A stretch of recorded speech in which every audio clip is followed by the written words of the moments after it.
Nem todas as histórias que eu li ficaram presas no papel. Algumas delas encontraram um jeito de sair. Meu nome é Lucas e durante 3 anos trabalhei como arquivista no Centro de Documentação Histórica da cidade. Não é o tipo de lugar que aparece em guias turísticos. Fica no subsolo de um prédio antigo no centro, onde a luz do sol nunca chega direito e o ar sempre tem aquele cheiro de mofo misturado com papel velho. A maioria das pessoas nem sabe que existe um lugar assim. Eu também não sabia, até precisar de um emprego que não exigisse muito contato humano. O trabalho era simples: catalogar documentos antigos, digitalizar quando possível, organizar por data e tema. Cartas de imigrantes do início do século, registros de propriedade, atas de reuniões municipais esquecidas, coisas que ninguém nunca mais ia ler, mas que alguém decidiu que mereciam ser preservadas. Eu passava as tardes sozinho naquele labirinto de estantes metálicas, com apenas o zumbido constante do ar-condicionado velho e o farfalhar ocasional de algum rato nas paredes como companhia. Não era ruim, na verdade. Depois de um tempo, você se acostuma com o silêncio. Aprende a apreciar a solidão. Eu levava meu café numa garrafa térmica, colocava uns fones com música instrumental baixinha e mergulhava naquele mundo de palavras escritas décadas atrás por pessoas que já não existiam mais. Tinha algo reconfortante nisso, como se o tempo lá embaixo se movesse diferente, mais devagar, ou talvez nem se movesse. A rotina era sempre a mesma. Chegava às 2 da tarde, quando o turno da manhã ia embora. Checava a lista de caixas que precisavam ser processadas. Abria uma por uma, separava o conteúdo, anotava tudo numa planilha. Às vezes encontrava coisas interessantes. Uma foto antiga, uma carta de amor, um recibo de compra de algo que nem existe mais. Pequenos fragmentos de vidas que continuaram sem essas pessoas. Foi numa terça-feira de agosto que tudo começou. Lembro, porque terças sempre eram os dias mais silenciosos. Nem mesmo o zelador costumava descer nesse dia. Eu estava processando uma caixa marcada apenas como diversos, 1973, 1984, quando encontrei um envelope pardo com a palavra transcrições, carimbada em vermelho desbotado. Dentro havia cerca de 20 folhas datilografadas.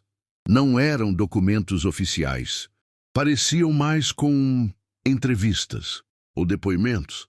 Cada uma começava com um nome, uma data, e então parágrafos de texto corrido. Como se alguém tivesse gravado pessoas contando histórias e depois transcrito tudo. Não havia contexto. Nenhuma indicação de quem tinha feito essas entrevistas ou por quê. Li a primeira sem muito interesse. Era o relato de uma mulher chamada Helena, datado de março de 1978. Ela contava sobre uma casa que tinha alugado em 1965, onde todas as noites ouvia passos no corredor. Passos que paravam sempre na porta do quarto dela.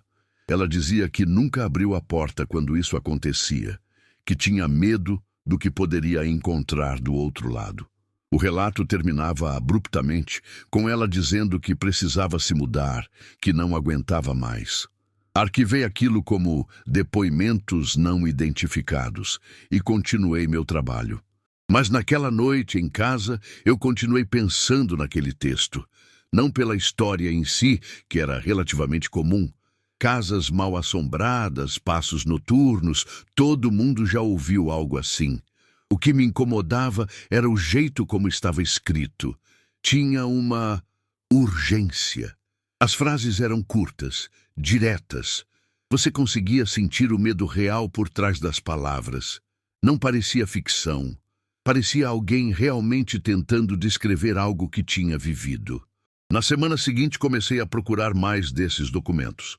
Não eram muitos, mas estavam espalhados por diferentes caixas, sempre sem contexto claro. Encontrei mais 12 transcrições. Todas seguiam o mesmo padrão. Um nome, uma data entre 1973 e 1984, e um relato em primeira pessoa sobre algo inexplicável. Tinha o relato de um homem chamado Jorge, que jurava ter visto sua mãe falecida sentada na cozinha dele uma madrugada de inverno. Ela não fez nada, apenas ficou lá, olhando pela janela. Quando ele piscou, ela tinha sumido. Tinha a história de uma professora chamada Beatriz, que recebia ligações silenciosas, sempre às 3 da manhã. Quando ela atendia, ouvia apenas respiração. Isso durou 6 meses, até ela mudar de número. No mesmo dia que mudou, recebeu uma carta sem remetente. Dentro, apenas uma folha em branco.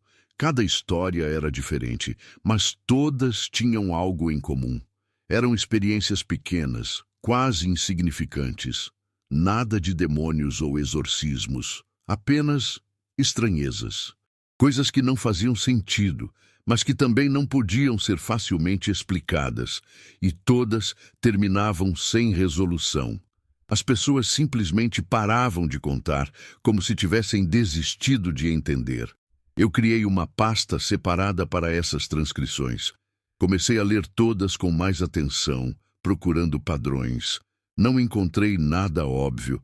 As datas eram diferentes, os nomes não se repetiam, as experiências eram variadas, mas tinha algo, uma sensação de que tudo aquilo fazia parte de algo maior. Como peças de um quebra-cabeça que eu não conseguia encaixar. Foi quando encontrei a fita. Estava numa caixa marcada como equipamento danificado, descarte. Não tinha etiqueta, apenas um número rabiscado à caneta na lateral. 47. Eu não deveria ter levado para casa. Não deveria nem ter pegado, tecnicamente. Mas levei. Tinha um gravador de fitas antigo no armário da minha avó, que eu tinha herdado junto com outras coisas quando ela morreu. Pensei que talvez a fita contivesse as gravações originais daquelas entrevistas. Naquela noite, sozinho no apartamento, coloquei a fita no aparelho. O som estava abafado, com muito chiado. Quase desisti. Então, uma voz começou a falar. Era uma voz masculina, cansada. Ele não se apresentava, apenas começava a contar. Falava sobre um trabalho que tinha, catalogando documentos antigos. Sobre como tinha encontrado relatos estranhos de pessoas descrevendo experiências inexplicáveis. Sobre como tinha começado a procurar por mais desses relatos, fascinado por eles. Meu estômago gelou. Ele estava descrevendo exatamente o que eu estava fazendo. Continuei ouvindo, com as mãos tremendo levemente. A voz na fita continuava.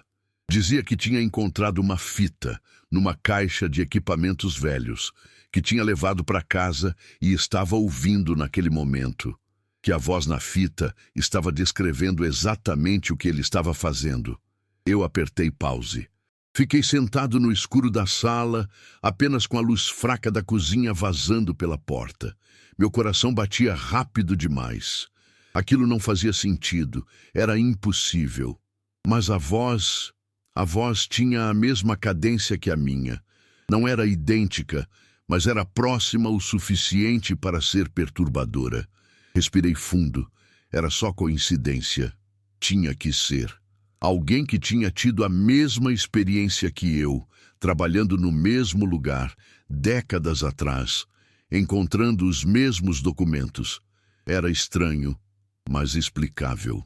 Voltei a apertar play. A voz continuava. Dizia que tinha tentado racionalizar, mas que as coisas tinham começado a ficar mais estranhas. Que ele tinha começado a ouvir coisas no arquivo. Sussurros quando não havia ninguém. Portas se fechando sozinhas. E então, numa noite, ele tinha ficado até mais tarde processando uma caixa urgente. Era quase meia-noite quando ele ouviu alguém chamando o nome dele. Lucas. Eu arranquei os fones. Meu nome. A voz tinha dito meu nome. Fiquei parado, sem respirar, esperando silêncio. Apenas o som distante do trânsito lá fora. Coloquei os fones de volta, com as mãos tremendo de verdade agora. A fita continuava. A voz dizia que ele tinha procurado, mas não encontrou ninguém. Que tinha decidido ir embora. Mas quando chegou na escada, todas as luzes do arquivo se apagaram de uma vez. Ele ficou no escuro completo, sem saber para onde ir. E então ouviu passos. vindo na direção dele. Lentamente, ele correu. Subiu as escadas às cegas, tropeçando até conseguir sair. Nunca mais voltou ao trabalho, mas a fita ele tinha guardado, como evidência talvez, ou como aviso. E então, a voz dizia algo que me fez parar de respirar completamente. Se você está ouvindo isso agora, significa que você encontrou os mesmos relatos, que seguiu os mesmos passos. E se você está ouvindo isso, significa que já é tarde demais, porque a história não termina quando você para de contar. Ela continua, com você. A fita emitiu um clique e parou. Fiquei sentado no escuro sem conseguir me mexer. Aquilo não era real. Não podia ser. Era algum tipo de pegadinha elaborada, ou um experimento psicológico, ou... Eu não sabia. Mas não era real. Tentei dormir, mas não consegui. Cada ruído do apartamento parecia amplificado. O ranger do piso de madeira. O vento batendo na janela. O próprio silêncio tinha um peso que eu nunca tinha sentido antes. Na manhã seguinte, liguei para o arquivo e disse que estava doente. Passei o dia tentando me convencer de que tudo tinha uma explicação racional. A fita provavelmente era de algum projeto de arte ou um jogo de RPG gravado décadas atrás. A coincidência do nome era só isso. Coincidência. Lucas não é um nome tão incomum, mas eu não conseguia parar de pensar naquelas transcrições, nos relatos das pessoas, nas histórias que terminavam sem resolução, e numa coisa específica que eu não tinha notado antes. Nenhuma das transcrições tinha sobrenome. Apenas primeiro nome e data. Helena, Jorge, Beatriz. E se houvesse uma transcrição com meu nome? Na quarta-feira eu voltei ao arquivo. Disse a mim mesmo que precisava conferir, só para ter certeza. Que depois disso eu ia arquivar tudo e esquecer essa história toda. Talvez até pedir transferência para outro setor. Desci as escadas como sempre, mas tudo parecia diferente. O silêncio estava mais pesado. O ar-condicionado zumbia num tom mais agudo. Até o cheiro de papel velho parecia mais forte, quase enjoativo. Fui direto para a seção onde tinha encontrado as primeiras transcrições. Comecei a procurar metodicamente, caixa por caixa. Tinha que ter mais. Tinha que ter algo que explicasse tudo aquilo. Levei 3 horas, mas encontrei. Era uma transcrição diferente das outras. O papel estava mais novo, a tinta ainda escura, como se tivesse sido datilografada recentemente. Mas isso era impossível. Ninguém usava máquina de escrever há décadas. O nome no topo da página me fez o sangue gelar. Lucas, novembro de 2024. Novembro de 2024 era agora. Era esse mês. Com mãos tremendo, comecei a ler. O texto descrevia tudo, tudo mesmo. Como eu tinha encontrado as primeiras transcrições. Como tinha procurado por mais. Como tinha achado a fita. Como tinha ouvido a gravação. Como tinha voltado ao arquivo para procurar por mais respostas. E então, descrevia o que aconteceria a seguir. Dizia que eu iria ouvir meu nome sendo chamado. Que eu iria procurar, mas não encontraria ninguém. Que as luzes iriam começar a piscar, que eu iria ouvir passos e que eu iria correr, mas as portas estariam trancadas, todas elas. Larguei o papel. Meu coração estava disparado. Isso não era possível. Nada disso era possível. Lucas. A voz veio de algum lugar entre as estantes. Baixa, quase um sussurro. Eu me virei bruscamente. As fileiras de estantes metálicas se estendiam em todas as direções, criando corredores estreitos e sombrios. Não havia ninguém ali. Não podia haver. Eu estava sozinho. Lucas, mais próximo agora, vindo da minha esquerda. Comecei a andar para trás em direção à escada. Mantive os olhos nas estantes, procurando por qualquer movimento. Não havia nada, apenas sombras e papel velho. As luzes piscaram uma vez, 2 vezes, e então apagaram completamente. A escuridão era total, aquele tipo de escuridão que você nunca experimenta em lugares com janelas. Uma escuridão tão densa que parecia ter textura, peso. Eu estiquei as mãos à frente, tentando me orientar, e ouvi os passos, lentos, deliberados, ecoando no silêncio do arquivo, vindo na minha direção. Corri. Não me importei com a escuridão, apenas corri na direção de onde eu achava que estava a escada. Bati em estantes, derrubei caixas, tropecei em algo no chão.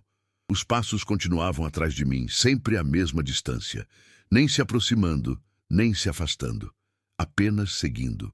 Quando finalmente encontrei a parede, tateei freneticamente até achar a porta da escada. Girei a maçaneta, trancada.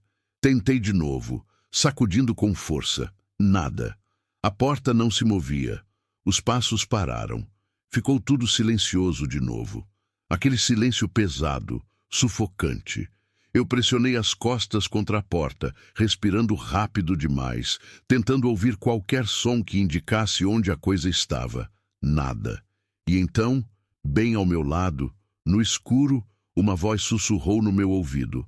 A história continua. Não lembro de ter gritado. Não lembro de ter conseguido abrir a porta, embora tenha certeza de que ela estava trancada. Não lembro de subir as escadas ou sair do prédio. A próxima coisa de que me lembro com clareza é estar na rua, sob a luz do sol da tarde, ofegante, com pessoas me olhando com curiosidade. Nunca mais voltei àquele trabalho. Liguei no dia seguinte e pedi demissão por telefone. Não dei explicações. Não contei para ninguém o que tinha acontecido. Quem ia acreditar? Durante semanas, tentei convencer a mim mesmo de que tinha tido um ataque de pânico, que tinha imaginado tudo, que a falta de ar e o medo tinham criado alucinações. Era a única explicação racional, mas tinha uma coisa que eu não conseguia explicar. Uma semana depois de sair do arquivo, recebi uma encomenda. Não tinha remetente. Dentro havia uma fita cassete, sem etiqueta e uma única folha de papel. A folha era uma transcrição, nova, recém-datilografada. Lucas, novembro 2024. O texto era diferente do que eu tinha lido no arquivo. Esse aqui descrevia tudo o que tinha acontecido depois, como eu tinha corrido, como tinha pedido demissão, como tinha tentado racionalizar. E terminava com uma frase. Ele vai receber uma encomenda. Dentro terá uma fita, e quando ouvir a fita, vai entender. Com mãos tremendo, coloquei a fita no gravador. Era minha voz. Eu me ouvi contando tudo, desde o começo. Desde o dia em que encontrei a primeira transcrição até o momento em que subi correndo as escadas do arquivo. Mas eu nunca tinha gravado isso. Nunca tinha contado essa história para ninguém. E então, na gravação, minha própria voz dizia algo que eu nunca tinha dito. Se você está ouvindo isso agora, significa que já aconteceu. Que você se tornou parte das histórias. E histórias não terminam, elas apenas se repetem, com pessoas diferentes, em tempos diferentes, mas sempre a mesma história. E agora, é sua vez de avisar o próximo. A fita continuou rodando, mas era apenas estática agora. Eu desliguei o aparelho e fiquei sentado no escuro do meu apartamento, tentando processar tudo aquilo, tentando entender. Nos meses seguintes, comecei a pesquisar. Fui atrás de registros antigos do Centro de Documentação. Descobri que o lugar tinha uma rotatividade estranhamente alta. Arquivistas que ficavam alguns meses e simplesmente sumiam. Pediam demissão de repente, sem dar satisfações. Alguns nem isso, apenas paravam de aparecer. Encontrei 3 nomes em registros antigos que correspondiam às transcrições que eu tinha lido. Helena, Jorge, Beatriz. Todos tinham trabalhado no arquivo. Todos em períodos diferentes. Todos tinham saído sem explicação. E todos tinham deixado relatos para trás. Comecei a entender. O arquivo não guardava apenas histórias. Ele as criava. Ou talvez as continuava. Cada pessoa que trabalhava lá e encontrava aquelas transcrições se tornava parte delas. Vivia a experiência e depois deixava seu próprio relato para o próximo encontrar. Era um ciclo, uma história que se alimentava de quem a lia. E eu tinha me tornado parte dela. Isso foi há 6 meses. Desde então, tento viver normalmente. Arranjei outro emprego, em algo completamente diferente. Tento não pensar naquele lugar, naquelas histórias, naquela voz no escuro. Mas sei que não acabou, porque há 3 dias recebi uma notificação. O Centro de Documentação abriu uma vaga para arquivista.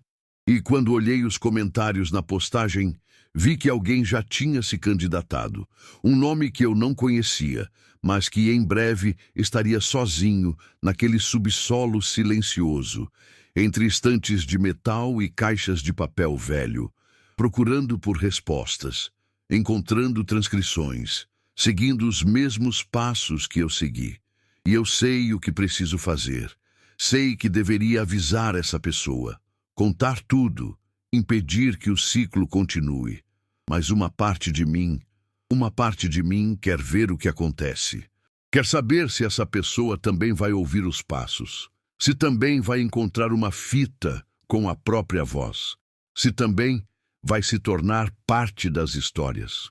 Porque talvez seja assim que funciona. Talvez não seja possível quebrar o ciclo.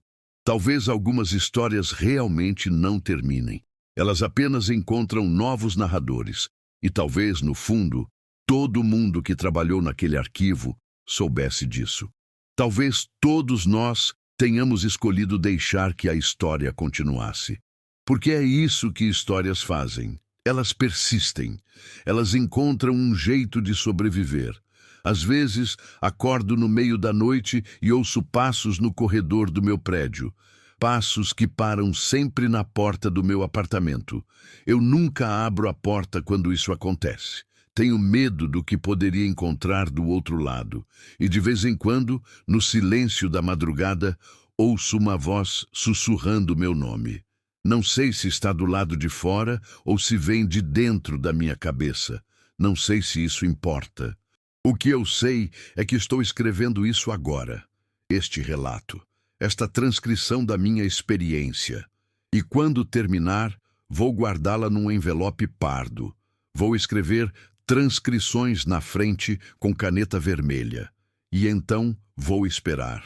Porque sei que eventualmente esse texto vai encontrar seu caminho de volta para aquele arquivo. Vai ser colocado numa caixa entre outros documentos esquecidos. E algum dia alguém vai abrir essa caixa. Vai ler essas palavras.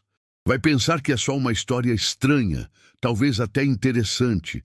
E então essa pessoa vai começar a procurar por mais, vai encontrar outras transcrições, vai começar a ver padrões, vai ficar fascinada, vai querer entender. E quando menos esperar, vai estar vivendo a própria versão dessa história.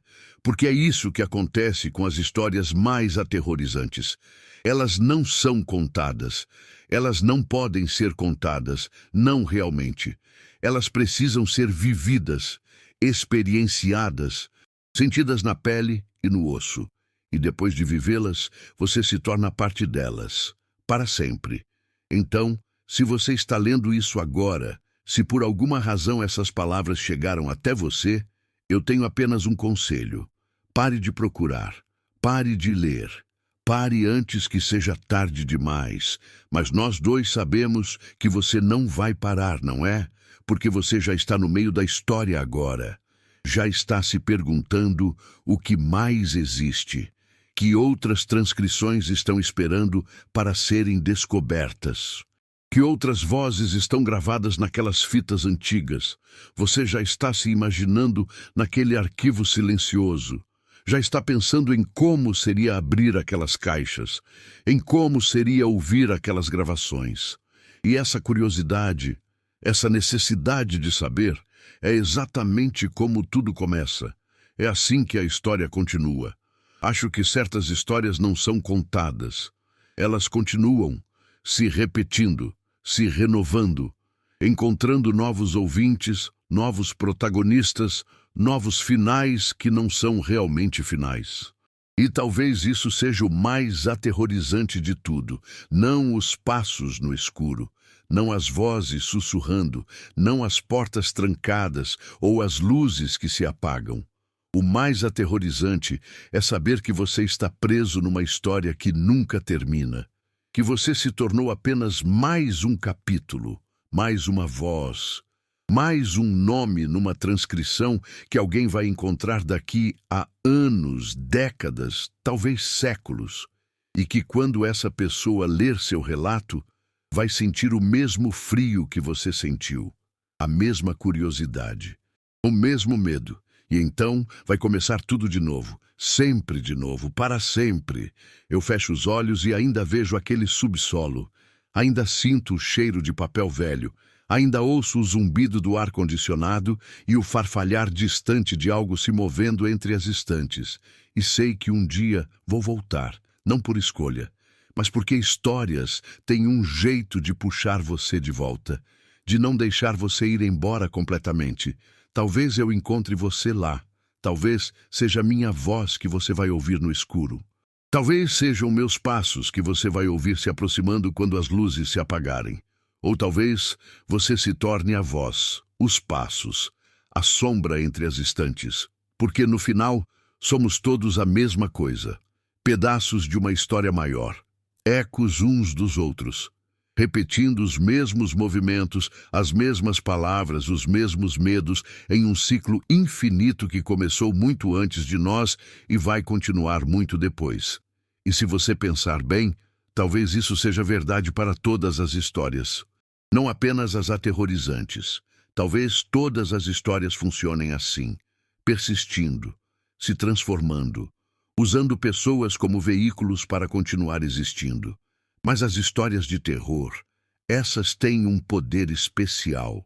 Elas não apenas persistem, elas se infiltram, mudam você, fazem você questionar o que é real, fazem você ouvir coisas no silêncio, ver movimentos nas sombras, sentir presenças em salas vazias. E depois que isso acontece, você nunca é mais completamente o mesmo. Eu termino este relato agora. São quase 3 da manhã. Meu apartamento está em silêncio, apenas o zumbido distante do refrigerador e o som ocasional de carros passando lá embaixo na rua. Mas há algo mais. Um som que eu não consigo identificar, como uma respiração baixa, como passos abafados, como o farfalhar de páginas antigas sendo viradas em algum lugar que não consigo ver. Talvez seja só minha imaginação. Talvez seja apenas o prédio velho se ajustando. Talvez seja o vento, ou talvez seja a história lembrando que eu ainda pertenço a ela, que sempre vou pertencer, que algumas histórias, as mais aterrorizantes, nunca realmente te deixam ir. Elas apenas esperam, no silêncio, no escuro, entre as páginas de transcrições esquecidas e nas fitas empoeiradas de gravadores antigos. Esperando para serem encontradas de novo, esperando para continuarem, e elas sempre continuam, sempre. Nem todas as histórias que eu li ficaram presas no papel. Algumas delas encontraram um jeito de sair. Meu nome é Lucas e durante 3 anos trabalhei como arquivista no Centro de Documentação Histórica da cidade. Não é o tipo de lugar que aparece em guias turísticos. Fica no subsolo de um prédio antigo no centro, onde a luz do sol nunca chega direito e o ar sempre tem aquele cheiro de mofo misturado com papel velho. A maioria das pessoas nem sabe que existe um lugar assim. Eu também não sabia, até precisar de um emprego que não exigisse muito contato humano. O trabalho era simples: catalogar documentos antigos, digitalizar quando possível, organizar por data e tema, cartas de imigrantes do início do século, registros de propriedade, atas de reuniões municipais esquecidas, coisas que ninguém nunca mais ia ler, mas que alguém decidiu que mereciam ser preservadas. Eu passava as tardes sozinho naquele labirinto de estantes metálicas, com apenas o zumbido constante do ar-condicionado velho e o farfalhar ocasional de algum rato nas paredes como companhia. Não era ruim, na verdade. Depois de um tempo, você se acostuma com o silêncio. Aprende a apreciar a solidão.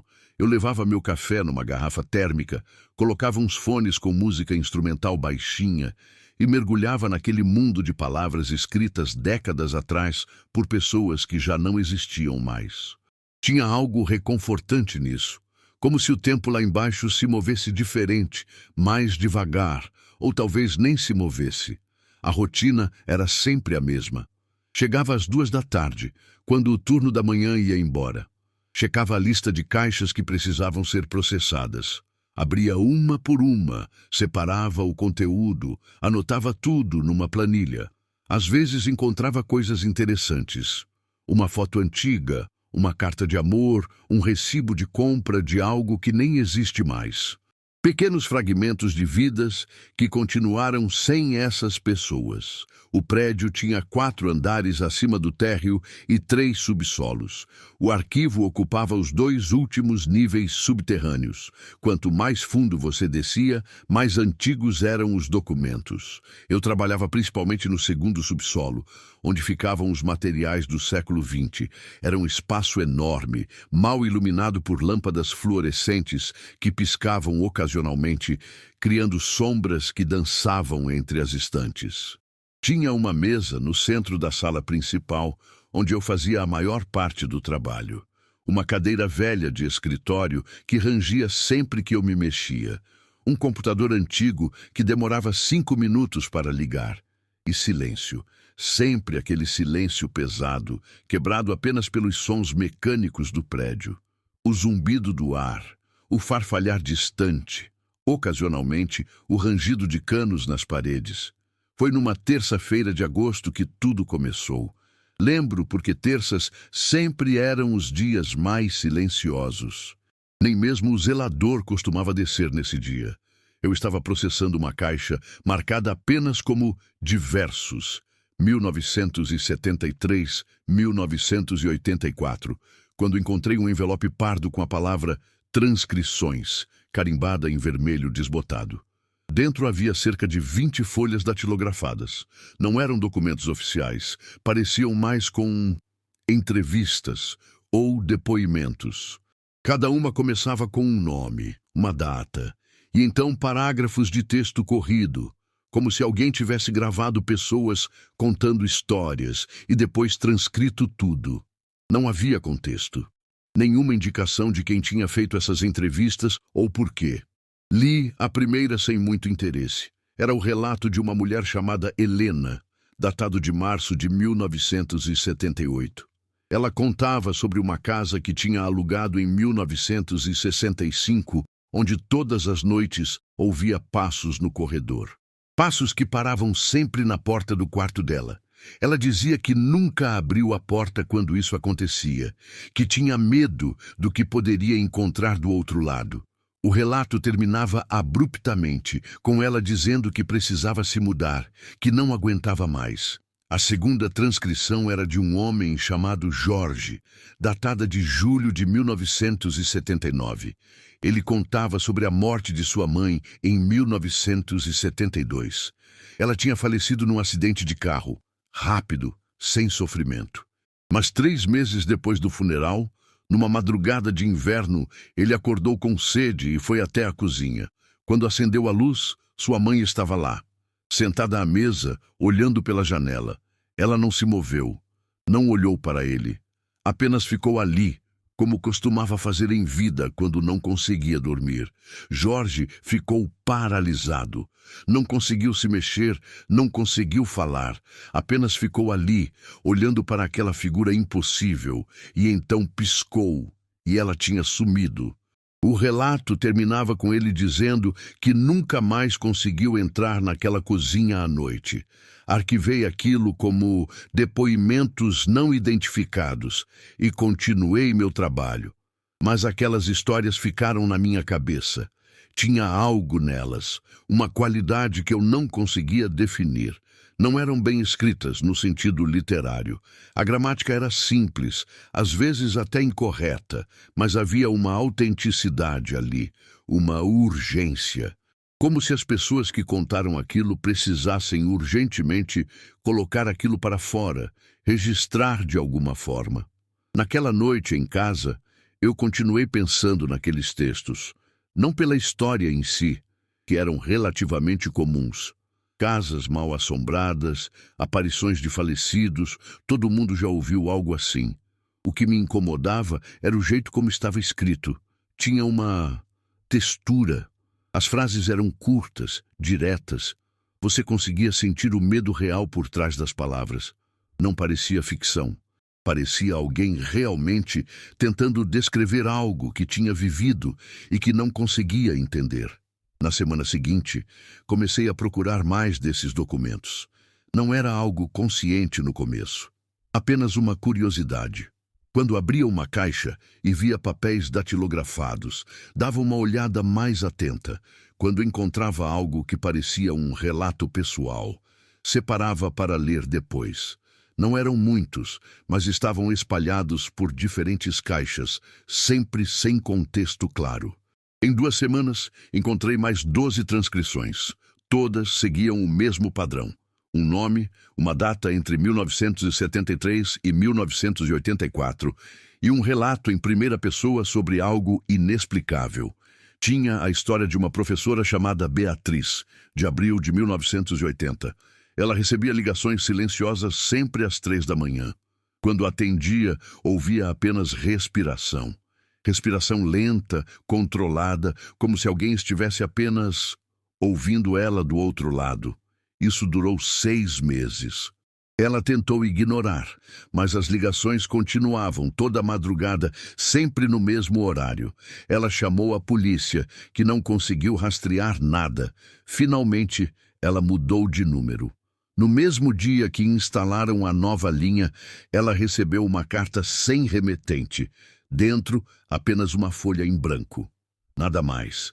Apenas papel branco. Mas quando ela segurou aquela folha contra a luz, podia ver marcas fracas, como se alguém tivesse escrito algo e depois apagado. Ela não conseguia ler, mas podia ver que tinha algo ali. Tinha o relato de um homem chamado Marcelo, de novembro de 1975. Ele trabalhava como segurança noturno num hospital. Uma noite, fazendo a ronda do 3º andar, ele viu uma criança no final do corredor. Uma menina, não mais que 7 anos, de camisola branca, parada ali, de costas para ele. Ele chamou, perguntou se ela estava perdida. A menina não respondeu, apenas ficou parada, imóvel. Ele começou a caminhar em direção a ela, e quando chegou a uns 3 metros de distância, ela virou a cabeça. Apenas a cabeça, num ângulo que não era natural, e sorriu para ele. Marcelo não descreveu o sorriso em detalhes, apenas disse que não era certo, que não era um sorriso de criança, e então ela virou e caminhou pela parede, literalmente pela parede, como se fosse o chão, e desapareceu no teto. Marcelo pediu demissão no dia seguinte. Cada história era diferente, mas todas tinham algo em comum. Eram experiências pequenas, quase insignificantes no grande esquema das coisas. Nada de demônios ou exorcismos, nada de sangue ou violência, apenas estranhezas, coisas que não faziam sentido, mas que também não podiam ser facilmente explicadas, e todas terminavam sem resolução.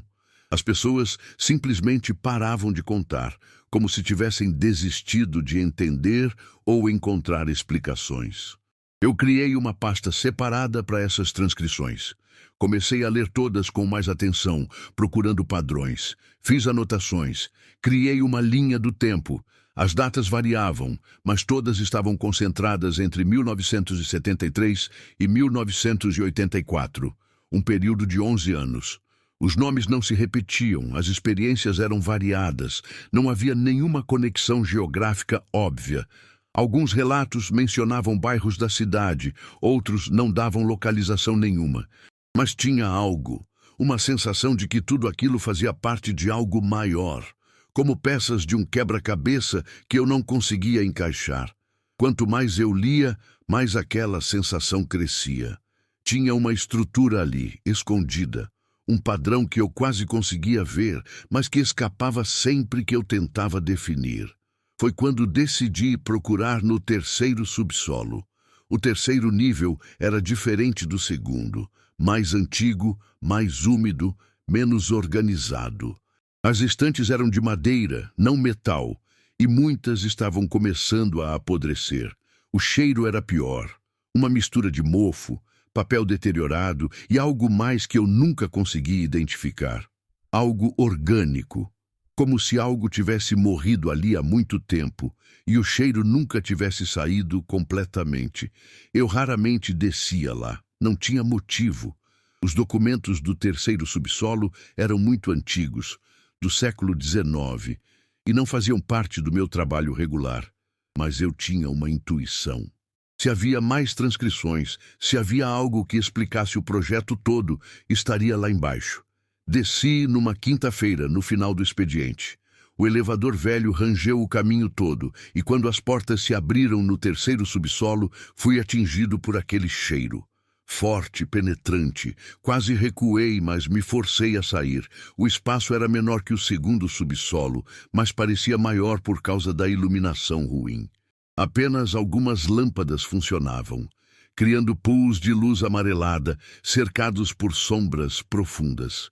As estantes formavam um labirinto irregular, sem a organização lógica do andar de cima. Parecia que alguém tinha simplesmente colocado as coisas em qualquer lugar e esquecido. Comecei a procurar. Não tinha um sistema, apenas abria caixas aleatórias, olhava o conteúdo, seguia em frente. Levou quase 2 horas e eu estava prestes a desistir quando encontrei uma caixa diferente. Não estava na estante. Estava no chão, empurrada embaixo da última fileira, quase escondida. A caixa era de metal, não papelão como as outras. Tinha uma fechadura, mas estava aberta. Dentro, encontrei 3 coisas. Primeiro, mais transcrições. Muitas mais. Tinha que ter pelo menos 50 folhas ali, todas seguindo o mesmo formato. Nomes, datas, relatos. Mas essas eram mais antigas. As datas iam de 1955 a 1972. E os relatos eram piores. Não no sentido de serem mais assustadores, mas mais intensos, mais desesperados. As pessoas que contaram essas histórias estavam genuinamente aterrorizadas. Segundo, havia um caderno, velho, com capa de couro desgastado. Abri e vi que era um diário. A caligrafia era apertada, difícil de ler, mas na primeira página estava escrito: Projeto de Documentação de Experiências Anômalas, Dr. Henrique Valente, 1954. E terceiro, havia fitas.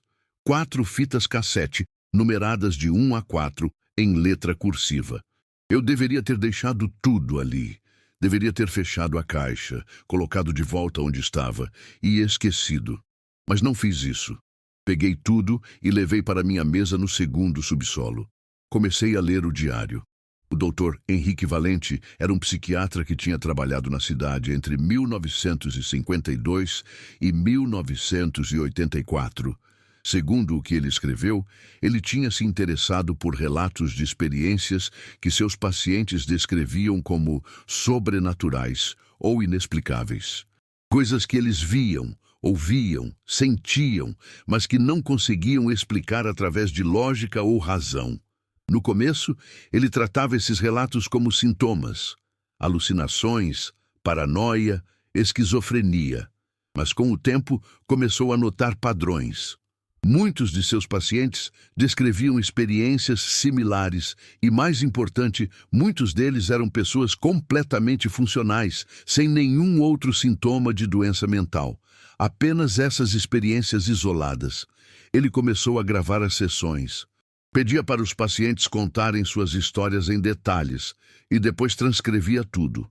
Criou um arquivo, inicialmente apenas para sua pesquisa pessoal, mas o arquivo cresceu. Mais e mais pessoas vinham até ele, não necessariamente como pacientes, mas apenas para contar, como se precisassem que alguém ouvisse, alguém que não fosse julgar ou tentar explicar. O diário tinha centenas de páginas. Eu não consegui ler tudo naquela noite, mas li o suficiente para entender a essência do projeto. Doutor, Valente acreditava que essas experiências eram reais. Não no sentido sobrenatural, necessariamente, mas reais para as pessoas que as viviam. E ele acreditava que havia um padrão, uma estrutura subjacente que conectava todas elas. Ele escreveu sobre isso nas páginas finais do diário. Ele dizia que quanto mais relatos ele coletava, mais percebia que as histórias se repetiam. Não exatamente iguais, mas tematicamente, como se fossem variações de um número limitado de experiências arquetípicas. Passos no escuro, aparições de mortos, vozes chamando, objetos que se movem, sempre as mesmas categorias. E então ele escreveu algo que me fez parar. Comecei a me perguntar se as histórias existem independentemente das pessoas que as vivem. Se talvez as pessoas não criem as histórias, mas as descobrem, como se as histórias fossem entidades próprias, esperando para serem experienciadas. Ele continuava, dizendo que tinha começado a ter suas próprias experiências, que começou a ouvir coisas no consultório vazio, ver sombras que não deveriam estar ali, sentir presenças, e que quanto mais ele mergulhava nos relatos, mais essas experiências se intensificavam. A última entrada do diário era de março de 1984. Ele escrevia que ia parar o projeto, que tinha ido longe demais, que as histórias tinham começado a vazar, como ele descreveu, que ele não conseguia mais separar o que era real do que era dos relatos, e que tinha medo de que, ao documentar tudo aquilo, ele tivesse dado às histórias uma permanência que elas não deveriam ter. A última frase era: "Vou trancar tudo, vou enterrar no arquivo, ninguém mais deve encontrar isso." Mas alguém tinha encontrado. Eu tinha encontrado. Olhei para as fitas, numeradas de 1 a 4. Eu não tinha um gravador no arquivo, mas tinha um em casa, o velho aparelho da minha avó. Guardei tudo na mochila e fui embora. Eram quase 10 da noite quando saí do prédio. As ruas estavam vazias, apenas alguns carros passando ocasionalmente. Fui caminhando mesmo morando longe. Precisava de ar. Precisava processar tudo aquilo.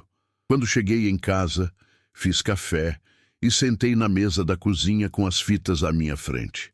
Parte de mim não queria ouvi-las, mas outra parte, a parte curiosa, a parte que tinha me levado a procurar por mais transcrições desde o começo, precisava saber. Coloquei a fita número 1 no gravador e apertei play. Primeiro, apenas estática. Depois, uma voz masculina mais velha, com sotaque leve. Dr. Valente, presumivelmente. Sessão número 47, fevereiro de 1972. Paciente prefere não se identificar. Referida por...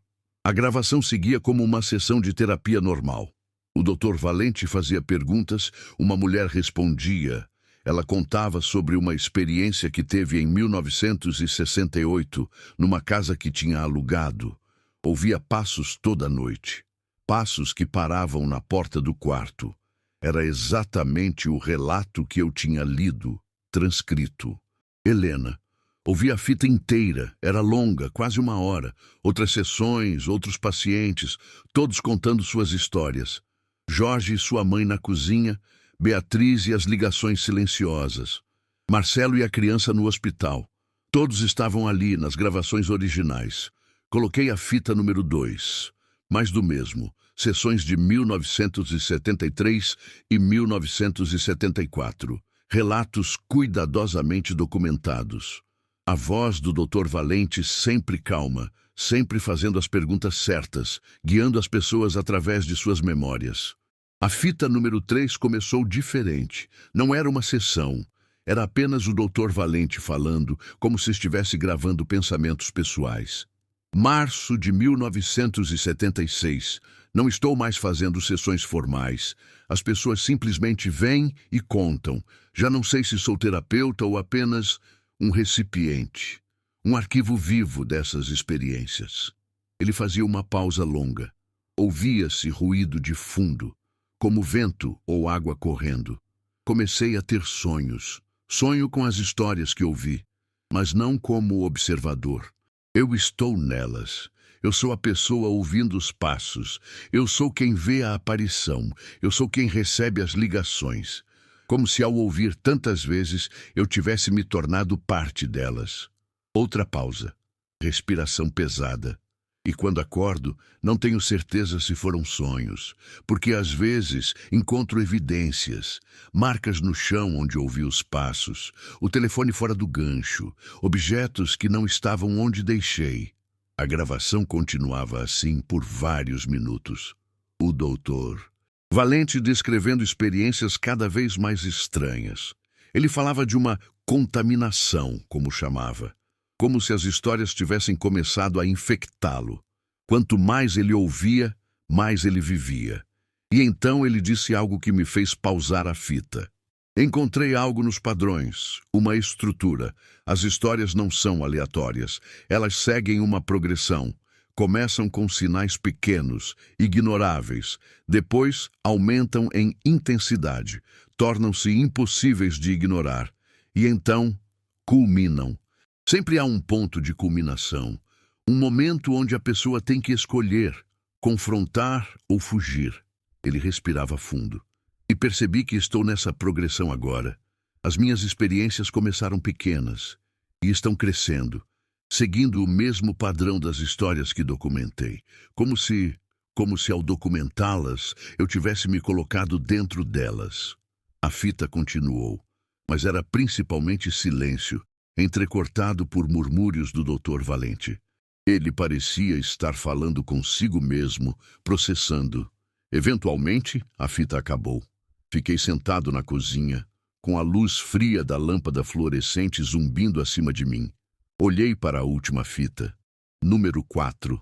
Parte de mim não queria colocá-la, mas eu tinha que saber como terminava. Coloquei no gravador, apertei play, estática, mais alta desta vez.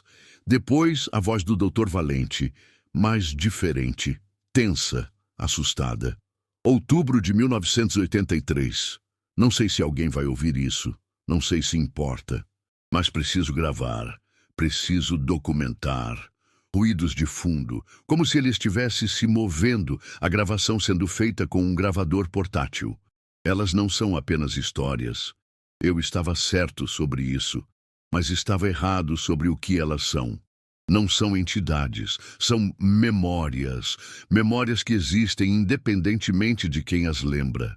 Memórias que procuram por pessoas para as viverem novamente. Respiração ofegante. Passos. Ele estava andando enquanto gravava. E eu fui idiota.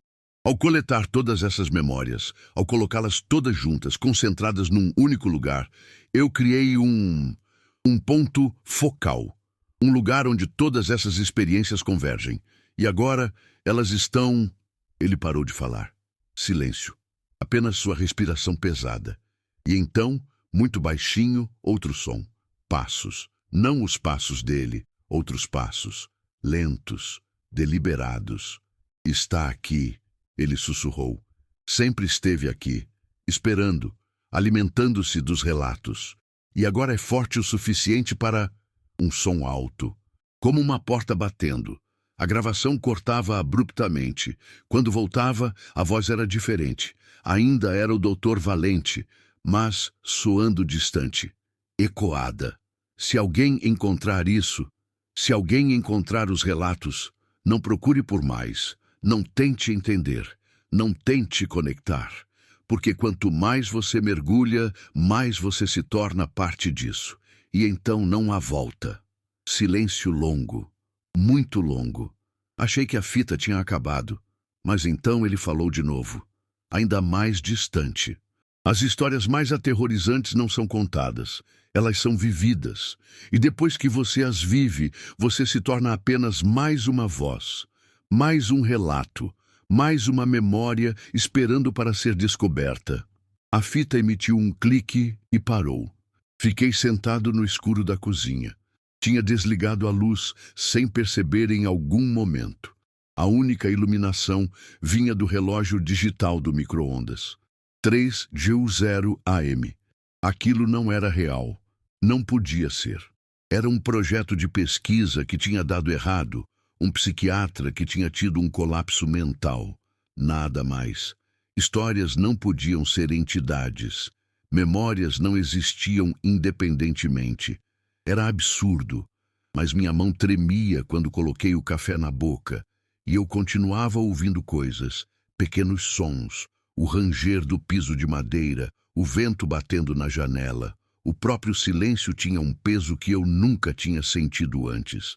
Tentei dormir, mas não consegui. Cada vez que fechava os olhos, via as palavras das transcrições. Ouvia a voz do Dr. Valente. Sentia como se algo estivesse esperando no escuro do quarto, apenas fora do alcance da visão. Na manhã seguinte, sexta-feira, liguei para o arquivo e disse que estava doente. Passei o dia tentando me convencer de que tudo tinha uma explicação racional. A fita provavelmente era de algum projeto de arte ou um experimento psicológico. As transcrições eram ficção elaborada. O doutor Valente, se existiu, provavelmente apenas teve um episódio psicótico, mas eu não conseguia parar de pensar naquelas palavras.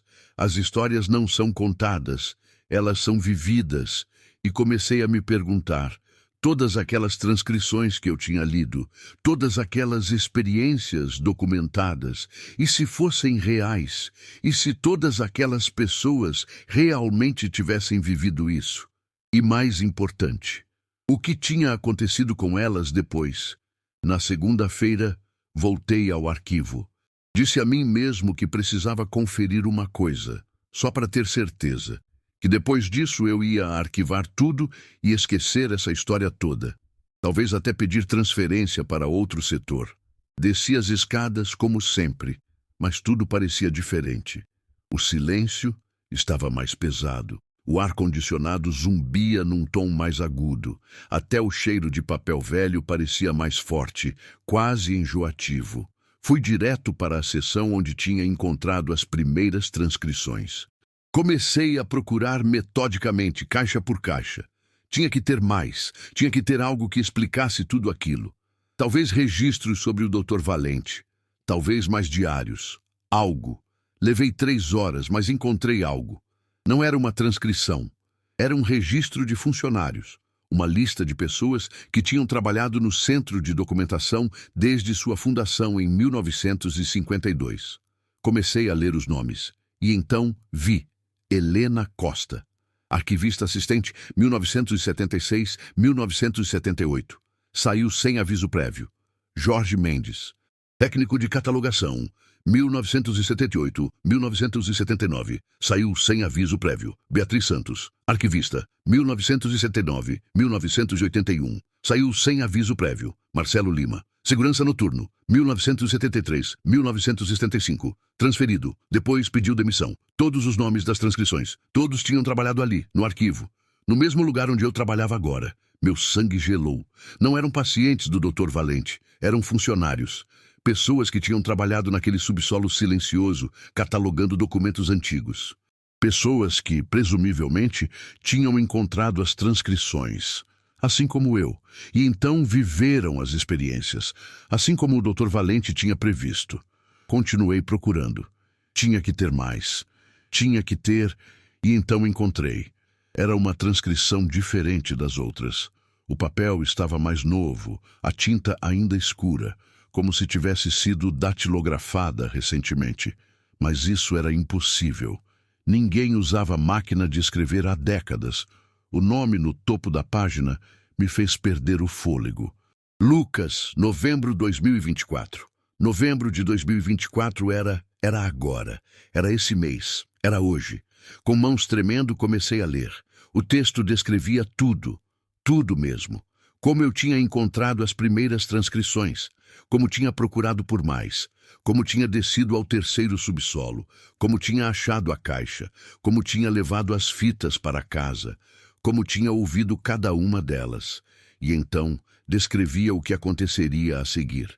Descrevia que eu iria encontrar o registro de funcionários, que veria os nomes, que entenderia a conexão e que então encontraria esta transcrição, a minha própria transcrição, e que depois de ler isso, eu iria ouvir meu nome sendo chamado, que eu iria procurar, mas não encontraria ninguém, que as luzes iriam começar a piscar, que eu iria ouvir passos e que eu iria correr, mas as portas estariam trancadas, todas elas. Eu larguei o papel como se queimasse. Meu coração estava disparado. Isso não era possível. Nada disso era possível. Lucas. A voz veio de algum lugar entre as estantes. Baixa, quase um sussurro, mas clara, dizendo meu nome.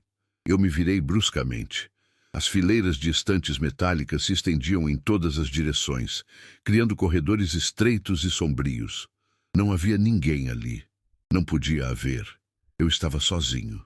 Lucas, mais próximo agora, vindo da minha esquerda. Mas quando olhei, não tinha nada.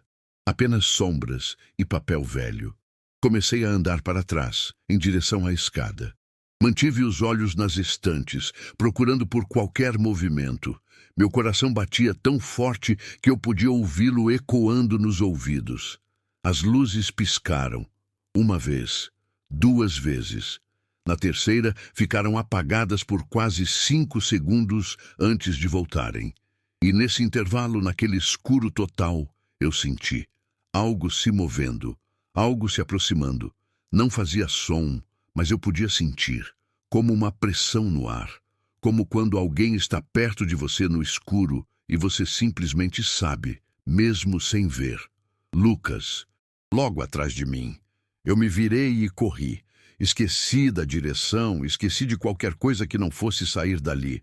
Bati em estantes, derrubei caixas, tropecei em algo no chão. As luzes continuavam piscando, criando estroboscópio de sombras que se moviam de formas que não deveriam. E ouvi os passos, lentos, deliberados, ecoando no silêncio do arquivo, vindo atrás de mim, não correndo, apenas andando, com a confiança de quem sabe que não precisa